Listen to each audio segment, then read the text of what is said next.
A £7 million programme to make driving electric cars more practical in this region has been unveiled today. Hundreds of new recharging points where the cars can be plugged in will be installed over the next 2 years in and around these centres. They were dusting off Lotus's latest hybrid car for today's announcement. It has a petrol engine to top up the batteries which drive it, but that'll be less necessary once the new recharging points spring up. Supermarkets will have them in their car parks. Companies who have staff parking may well have them in their car parks. It will be faster in terms of implementation to put them in a car park rather than on the street, but local authorities can also put them on the street. The scheme's even been sponsored by a green energy supplier. There will be a small membership fee to actually join the network, but the energy that you charge your car with will be sponsored by Ecotricity, so you will not be charged for the energy for your car.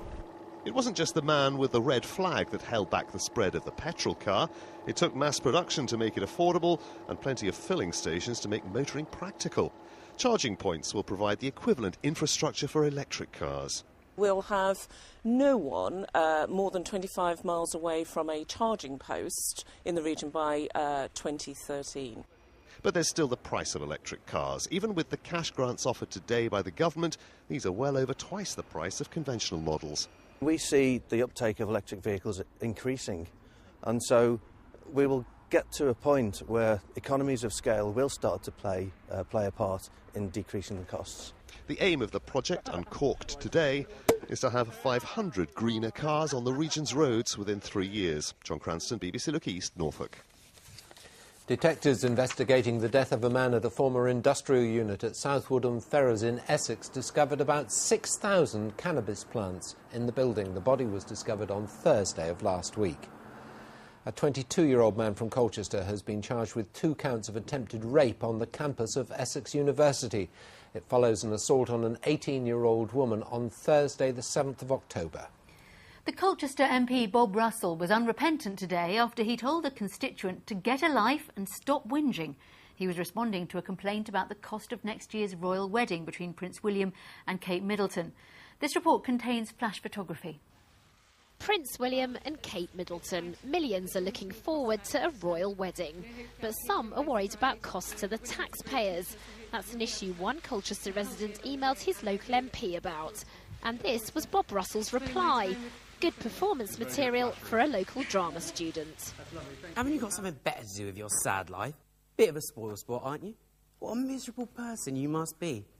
I would argue that the spirit of the nation, other than obviously for people like you, will be lifted by the event. If not as royalists, then by having an extra public holiday. I suggest that you get a life and stop whining. So what do people in Mr. Russell's hometown think? Should he have been a little less blunt? To be honest, I'm a royalist, so I'm looking forward to the wedding and looking forward to a day off. But it's nice to see someone speaking their mind. I think it's the right thing for people to question where the money's going at the moment. So when he tells them to get a life, you think that's a bit unnecessary? I wouldn't expect that from an MP, to be honest. I really wouldn't. He's probably right in terms of what he's saying, but how he's gone about it is daft. So, is Bob Russell's letter a PR disaster, or will the 4 times elected MP become even more popular for speaking his mind? I do media training at a very reasonable rate, but I think really Bob knows as much about letter writing as I'll probably ever know. And I think on this one particular occasion, Bob's decided that there was a need for a certain type of response. So I think Bob, on the whole, knows how to write a letter. On this occasion, for reasons best known to Bob, he's decided to go down a different route. Preparing for their big day, the happy couple aren't short of press attention, and it seems Bob Russell's not far behind. Felicity Semper, BBC Look East, Colchester. Where's Camilla? Well, Bob Russell is at Westminster now. I mean, Mr. Russell, you represent all of Colchester. Aren't you being a little bit rude to one of your constituents? No, not really. I liken myself to a footballer on the pitch who's been subjected to a load of abuse from a fan, and I've given some of it back. Now, look, I didn't release this letter to the press. My constituent, or more importantly, I suspect, sources within the Labour Party thought this would be a good one to give out to the local media. In fact, it's even made the national newspapers as well today. And I'm most grateful to my constituent, Mr Gary Burbidge, and Councillor Kim Nash, Labour Councillor in Colchester, who've done so much publicity for me, I can't believe my luck. But the fact is that what this chap was saying, quite a few people are concerned about, given the climate of cuts and everything. I mean, shouldn't you have taken it a little bit more seriously? I take everything seriously. I write about 10,000 letters a year to constituents on their behalf, and 2 or 3 times a year when I'm riled.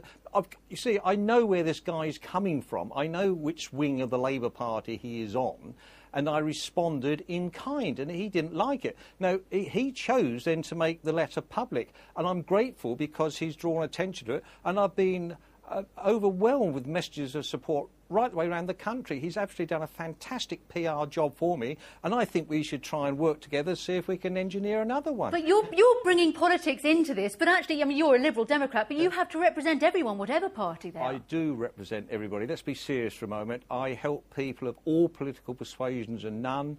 Over the years, I've helped card-holding members of the Labour Party, card-holding members of the Conservative Party. You're absolutely right. I'm there to represent everybody. But the other point which has not come out of this, I did challenge him as to why he has not been critical of the student riots. And to my mind, that is the issue, and he's been silent on that. So I came back, if you like, all guns blazing at what I thought was an attack on the future king of our country. Bob Russell, thank you very much for speaking to us this evening.